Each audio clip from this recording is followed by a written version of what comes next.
एक अकेली मां जो पूरे सिस्टम से लड़ रही है अपने बेटे के कातिलों को सजा दिलाने के लिए। एक मां जो आज भी इस सवाल का जवाब तलाश कर रही है कि आखिर उसके बेटे को किसने मारा। एक मां जिसे अपने बेटे की मौत के बाद भी एक मुकदमा दर्ज कराने के लिए 9 साल का इंतजार करना पड़ा। यह कहानी कोई फिक्शनल नहीं है, बल्कि यह हकीकत है भोपाल की रहने वाली सीमा रईस की। क्या है पूरा यह मामला, आइए जानते हैं इस रिपोर्ट में। यह कहानी है मध्य प्रदेश की राजधानी भोपाल में रहने वाली सीमा रईस की। साल 2015 में सीमा रईस के बेटे मोहसिन की पुलिस हिरासत में मौत हो गई थी। तब से 2024 तक उन्होंने अपने बेटे के कातिलों का पता लगाने और उन्हें सजा दिलाने के लिए दर दर की ठोकरें खाई हैं। जानकारी के मुताबिक भोपाल क्राइम ब्रांच ने मोहसिन को 4 जून 2015 को उसके घर से हिरासत में लिया था। मोहसिन की मां ने आरोप लगाया कि जब वो क्राइम ब्रांच ऑफिस में मोहसिन से मिलने गई तो पुलिस ने 2 लाख रुपए रिश्वत मांगी। जब परिवार रिश्वत का इंतजाम करने की कोशिश कर रहा था कि तभी 7 जून 2015 को मोहसिन को शहर के टीटी नगर थाने में सौंप दिया गया, जहां सब इंस्पेक्टर डीएन यादव और टाउन इंस्पेक्टर मनीष राज भदौरिया ने कथित तौर पर मोहसिन को टॉर्चर किया। मोहसिन की मां के मुताबिक जब वो रिश्वत नहीं दे पाए तो पुलिस ने मोहसिन को चोरी और डकैती के आरोप में फंसा दिया। 10 जून 2015 को अदालत में पेश किया गया और फिर उसे भोपाल सेंट्रल जेल भेज दिया गया। 16 जून को भोपाल के सरकारी अस्पताल हमीदिया हॉस्पिटल के साइकेट्रिक डॉक्टर साहू ने मोहसिन की मानसिक स्थिति को अस्थिर बताया और कहा कि उसे ग्वालियर के मानसिक अस्पताल भेजा जाना चाहिए।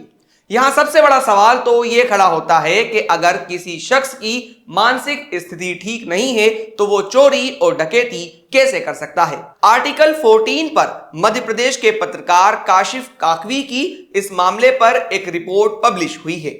इस रिपोर्ट में बताया गया है कि मोहसिन को प्राइवेट पार्ट में बिजली के झटके दिए गए, पेशाब करने के लिए उसे इलेक्ट्रिक हीटर पर मजबूर किया गया और उसके नाखून तक खींचे गए। रिपोर्ट में आगे मोहसिन की मां सीमा रईस का स्टेटमेंट है, जिसमें उन्होंने बताया कि मोहसिन के आखिरी शब्द यही थे कि इन्हें छोड़ना मत अम्मी।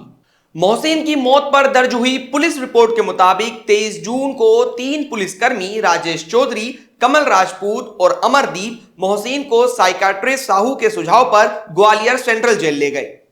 इन्हीं 3 पुलिसकर्मियों में से एक राजेश चौधरी ने अदालत में दिए गए अपने बयान में कहा कि जब हम सुबह 6 बजे जेल पहुंचे तो मोहसिन चलने में असमर्थ था।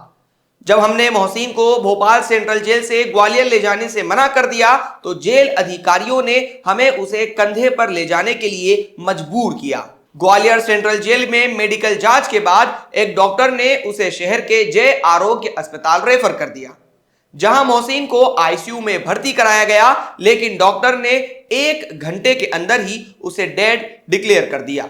25 जून 2015 को मोहसिन का पोस्टमार्टम करने वाले डॉक्टर चंद्रशेखर वाघमारे ने अदालत को बताया कि मोहसिन की कलाई और टखनों पर निशान थे, उसके शरीर पर चोट के और निशान थे। वाघमारे ने कहा कि उसकी मौत लगभग 24 से 72 घंटे पहले हुई थी और शव की सड़ी गली स्थिति की वजह से मौत का कारण पता लगाना मुश्किल था। मोहसिन की मौत के बाद प्रोसीजर के मुताबिक एक मजिस्ट्रेट इन्वेस्टिगेशन शुरू की गई। 18 महीने की इस इन्वेस्टिगेशन में भी यह साबित हुआ कि मोहसिन की मौत पुलिस और जुडिशियल कस्टडी में किए गए टॉर्चर की वजह से हुई है। इसके बावजूद पुलिस महकमे में कोई ठोस कदम नहीं उठाया गया। इसके बाद मोहसिन की मां सीमा रईस को भोपाल की जिला अदालत जाना पड़ा। 20 अप्रैल 2017 को सीमा रईस ने अपनी शिकायत दाखिल की थी। अगले 7 सालों में 7 मजिस्ट्रेट और जजों ने इस शिकायत को सुना और आखिरकार 9 साल के इंतजार के बाद 2 अगस्त 2024 को मजिस्ट्रेट आशीष मिश्रा ने 4 कांस्टेबल, 2 इंस्पेक्टर, 1 जेलर और 1 डॉक्टर पर हत्या, साजिश और सबूत मिटाने के आरोपों में एफआईआर दर्ज करने के आदेश दिए।